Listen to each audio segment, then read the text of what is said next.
Yo, JD here, and as you can see, we are back on F1 22 as always.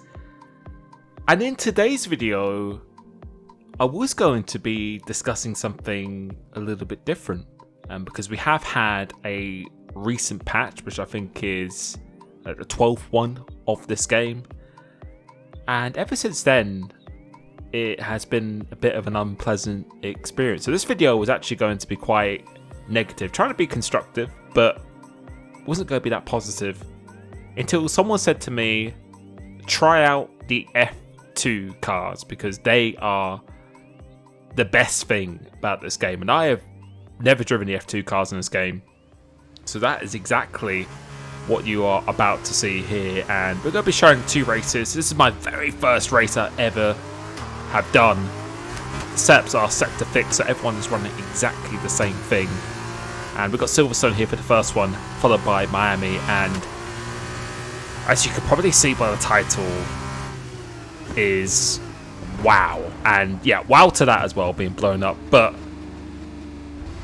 yeah, I drove the F2 car, I think, on last time I drove on it was last game, or maybe even the game before that, and I really wasn't a big fan of how you could just lose the car. It just snaps on you so easily, and that's kind of the issue I have with the F1 22 cars, especially since this recent update and every update we've had. I feel like the handling, the force feedback, and just the overall game itself has kind of taken a step backwards, which we will be saving for another video. But one thing I have to say is wow again, because driving these F2 cars is no joke, probably the most fun I've had playing this game. I had a lot of fun when this game first came out, but these just felt so satisfying to drive, and you will see by the racing here in this one, Miami, and a little bonus clip at the end. You really need to try this out, and I'm actually very tempted to try and maybe create a league or join a league that has F2 cars, because I know it's a completely different beast from the F1 car, but just the satisfaction and just the consistency when you're going on the power and when you're braking and stuff as well. Obviously it's at a much slower speed, so the battles just last so much longer. The slipstream effect seems to be quite a bit bigger as well, and it's all about the momentum. It just felt amazing, and just the force feedback as well actually felt really, really nice, which is something I think has definitely taken a step backwards with the F1 22 cars. Also just being able to predict where you lose traction. So this F1 22 car is, or the F2 car, sorry, is just by far the best that it has been on the F1 series so far. And yeah, this felt so nice to drive, and yeah, it may not really be able to, may not look that intense when you're driving or when you're watching this here, but when you're on board, it's, especially when I've got a direct drive wheel, it just, you feel every single bump. It just feels insanely smooth, and yeah, it's out of the updates, I don't know if they've made any changes to this. I think they've added it now to career mode or something like that, but out of one of the good things to this game, I think, is definitely this, and if not, probably one of my favourite things in the game is the F1 22 car, which you probably wouldn't want to be saying it for an official F1 game, but I feel like the F2 cars actually feel better than the F1 22 cars. I can actually string the sentence together. It's, yeah, it just feels so much more satisfying to drive. And again, just please let me know what your thoughts are down below, because normally when I do open lobbies, which this lobby is, and also massive shout out to some new extra rotation members that we have here of Nicholas Pascal, Jeremiah Montgomery, and Dave. Thank you so much for joining the Extra Rotation Club, and also for everyone who's been joining the YouTube membership. Hopefully you have been benefiting from the updated setups Also, for joining these open lobbies, which I do, well, we do have crossplay, but I do host on every platform quite regularly. Also doing a discount on my coaching at the moment of up to 30%, so hopefully those are some good benefits of that. But yeah, normally when I do these lobbies, I normally get bored after maybe 5 or so races when I'm driving the F122 cars, but driving this was just a complete breath of fresh air. And again, it's really hard to tell unless you're actually driving, but just the intensity when you're actually with the force feedback, I actually felt so much more connected to these cars than I do the official cars. And maybe that's because the game engine for the F122 cars, or sorry, the F2 cars, I know I keep mucking it up all the time, is maybe a bit fresher. Perhaps that's why, but yeah, I'll save it for another video. But I do think from next game onwards, I don't know if it's been confirmed, we do need a completely brand new game engine. And yeah, it's something that's been long awaited. But now, out of all the updates in this game, I feel this one here is probably one of the best ones when they've actually done something to the F2 cars themselves, because I don't think that was even available at the start of the game, if I was mistaken or not. And you can see in this race, managing to come back quite nicely and making some really, really good progress in this race as well. And just the way you go on the throttle, I always feel in the official cars that sometimes you can do the same input and one time it's fine, another time it kind of just spits you out. It just seems to be incredibly randomized and very unpredictable when you go lose the car. And I've even seen F1 esports drivers talking about the traction, how it just doesn't feel natural or anything at all. And the real F1 drivers who have played this game have said that the traction is nowhere near what it is like in real life. In real life, it's actually more closer to medium traction than what it's like with no traction. And I know the F2 car is a little bit easier on the traction, and I don't know if this is realistic or anything at all, but just knowing that you can be aggressive on the power, and it's really a lot more down to the driver, how much momentum they're taking through the corners, makes it feel a bit closer together as well, in my opinion, where everyone can be a bit more confident on the inputs. As you can see, set a fast up of the race with a 39.9, when normally we are lapping in the 27, so about 12 seconds of that difference at this stage. You can see making a really good comeback in this race. And also, it seems like the slipstream is actually a bit more powerful in these cars as well, which I just feel like the racing, I did about 7 to 8 races today in F2, wasn't getting bored at all after a couple of hours, and just the racing was just so much more intense, so much more close. It was just really, really satisfying to drive in, and certainly a breath of fresh air. And I will be doing this a lot more often. In all honesty, I just feel so much, nicer to drive these cars than the official ones, which I really think shouldn't be the case at all. But you can see we've actually made our way up into P3, and after being stone dead last after that turn 1 where we just got blown up, managed to bring ourselves back into the equation here.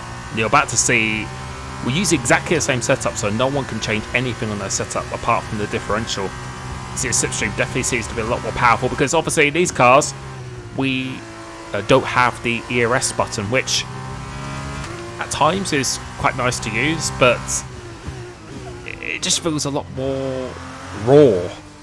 Like you're actually, it's just you in the car, no other assists or anything at all. And yeah, you can see by the reaction here, that definitely gets my seal of approval. So now we move on to the next race, this time at Miami, and this one was a very intense one. So as the 5 lights go out now, trying to get a good start here. We're starting in P9 in this race, almost just missing his car by an absolute inch. So thankfully I think he goes as well. So go try and go down the inside in between these 2 cars, just try and navigate. So up into P7, and making a little bit of contact. The contact model as well definitely seems to be a lot less sensitive on these cars, which makes the racing a little bit easier to do as well. So got already outside, and well, we're up into P5, so making up 4 positions, as someone has unfortunately gone off here.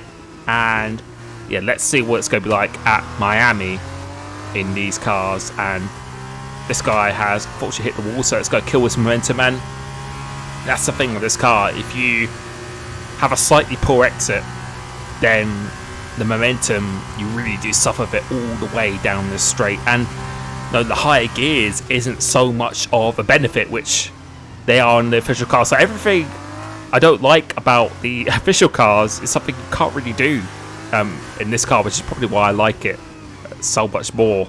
Going through it here, making a little bit of contact with this guy up ahead and trying to focusing on getting a good exit. So we're up into P4, but the guy in the lead is someone called Carl24, who I actually think has got a few world records on this game. Someone who races in my lobbies regularly. It's a very, very fast driver on PlayStation, which is the platform I am playing on at the moment. But you can see the guy in second place, I think it's on PC. And now we move up into P3. See, he's at the fast lap of the race since he is in the lead. And now let's see what our pace can be like in this car. So let's see what the slipstream effect is as we're going to go down the main straight. And again, it probably doesn't look that intense when you're watching it, but just the force feedback, I just felt so connected to the car, kind of like how I describe it on Assetto Corsa. And I just felt much smoother in terms of the inputs itself. But you can see here again, we don't even have the DRS, exactly the same setup, but the slipstream effect, since we're not messing around with an overtake button, or he can't defend with it at all, we're going to go down the inside here and get side by side to the end of the straight. And you really do have to use the brakes carefully here. Use it too much, you will lock up very easily, and you really need to kind of let the off throttle do the work for you, because it really does rotate when you're kind of off the throttle. So the more time you're on the throttle, it's actually going to give you a little bit more understeer. So you really do need to time how long you're off the throttle in order to get that maximum rotation. It's a very different set of muscle memory that you need to do to be fast in this car. Let's go through into this last corner, staying in third gear this time, and you can see I think it gets a bit of a better exit because high gears don't necessarily work. Whereas in the official cars, you could be in a really, really high gear, like gear 4 for the last corner, in a very low part of the RPM range, and get away with it. In this car, you do need to be a bit closer to the rev limiter, which I really hope they do fix for F1 23 with the official cars, because I really don't think it's realistic to be in super high gears for very low speed corners, because they certainly don't do that in real life. But you can see here now, using the third gear, coming off here and setting a purple first sector. And this guy here is one of the fastest drivers on PlayStation himself. As I said, he has a few world records, so this is actually going to be quite a good benchmark to be going against. So using all the track here, coming off the brakes nice and quickly just to get that rotation, staying in third gear for this corner, just trying to reduce the amount of wheel spin. Now coming into this one, going through this in second gear. So in these cars, sometimes you want to it's really hard because sometimes you go hit the rev limiter too quickly, and then if you go in a too high gear, it's going to bog down too much. So for a lot of corners, it would actually be nice if you had a 2.5 or 3.5 gear that you could be using, because it doesn't seem to be perfect no matter which one you choose, which is why minimum speed is very important. As coming through into here now, getting a bit of a better exit this time, and going across the line, what's it going to be? It's a 37.6, so just about setting the fastest lap of the race again. You can see Carl's pace is looking pretty good himself, and you can see it's turning into quite an intense battle here. So I really want to make sure I try and get within the DRS zone, but it looks like he's actually made a bit of a mistake on the exit, because you do have to be so aggressive on the throttle with this car. If you're not, then you are going to be punished, and you can still lose the car, just not as easy as it was on previous games. And you can see we get a very good exit coming up here, and we should be within the DRS zone. So let's see how much time we actually gain. So the gap is about 0.6 of a second here, using a bit of that slipstream as we'll come to the end of the straight, braking super late on the brakes, but then coming off it very quickly just to get that rotation. Try to stay nice and tight to this right hand side, and going through the chicane. Really do enjoy this corner around this track. You say he goes a little bit deep, so he made up quite a bit of time here, and he's trying to play chicken with the DRS. Are we going to let him have it? No, we don't. So we get the DRS. You can see a little bit of a smile on our face here, which we have seen in esports, people playing chicken with the DRS, because I think he felt if I didn't get past him, we could maintain this momentum. So I'm going to try and get ahead of him going into the last corner, but he stays down the inside, so we have to leave room on the inside as well, and trying to struggle to get out that traction for the exit. Almost losing the car. You can see there's a lot more understeer in these cars. Getting on the DRS once again. We're going to force him to go defensive. He actually does have a 2-second time penalty, but we, of course, want to try and win it on track regardless. So just trying to avoid going in his dirty air here, to get right up, tucked up behind his gearbox, making sure he doesn't try and let us through again, so he gets the DRS. So we're going to let him have it going through these corners, and really crucial that we get a good exit coming onto here, because we saw what happened going into this last corner. So see, really tucked up right behind. There's no way he could let me pass now, so we've got to try and keep this momentum, getting the DRS here. No ERS button to use or anything at all, so he stays nice and tight to the left hand side. So we have to go the longer way round, and a little bit of a drift to the middle just to tell him we've got down the inside, and now we're up into the race. But they're going for this right hand, almost losing the car here. So try to decide what gear I wanted to go in. We got side by side into the chicane. He lets me have it going for this one, so a big compromise, just a little bit, but really focused on trying to get a good exit coming off here down the straight, and we get a very good exit.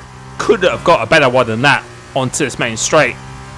But we do know how powerful the slipstream and the DRS is, so we're going to try and hang on to this lead as much as we can to go super defensive to the wall. He goes around the outside, so we're just going to make sure we brake just as like him. He goes deep into the corner, coming off this last corner. We've managed to come from 9th to take this win against a very tough competition, and that was a very intense race. Very nice. And I think the problem with the normal cars is that the ERS is just too powerful. So you see it in F1 esports, you just don't have battles like that at all. It really is down to the slipstream is just not powerful enough, and the ERS is just too powerful. So those were a couple of very nice races, but you are about to see here a bit of a bonus clip. So this time we're at Spa. We're not going to show the full race, because obviously if I showed 3 races here, it would probably be up to half an hour too, because the cars are just so much slower. But this is going to give you another example of the racing just being so intense, and just this battling is just something you can't do in the official cars, just because of how fast they are, and that the ERS and the DRS balancing, it just makes it near on impossible. So going for it here, we've got to be forced off the road here, which actually gives us a penalty. Got the DRS, and we're going to try and get a slipstream of General Jake coming into the end of the straight, and you can see it's going almost 3 wide. It's trying to go around the outside at the end of this straight here, but then we've been a little bit compromised. Razek going down the inside of me, so we're going to try and get a little bit of a switchback on him. Let's see if we can go down the inside. Tries to push me to the inside, so go down the inside of this one, and we're going to go side by side through this right-hander, something you don't see too often. Go around the outside of this left-hander. He leaves me some room on the exit. Try to squeeze me just a little bit here, and now going into pull. What do we do here? So we're going to let him have this corner and maybe try and go for the switchback. And you can see again, the slipstream is very powerful in these cars. Was thinking about going to the inside, just trying to make him a little bit nervous here. And you can see how closely you can follow in these cars as well. And coming off here to start off the sector 3, someone hit the bollard here. A car's going a bit slowly, and as we're going to go through into here, the car heads just also, and then we just get collected. A bit of collateral damage there, but yeah, that was my first experience with the F2 cars. Thank you so much for watching. I really hope you enjoyed that. Please let me know what your experience is. Thank you so much for my new extra rotation members and for everyone who's been joining the Discord. Make sure you go to coachservice.com, www.coachservice.com for one-to-one sessions with me, and I will be catching you very soon. Peace.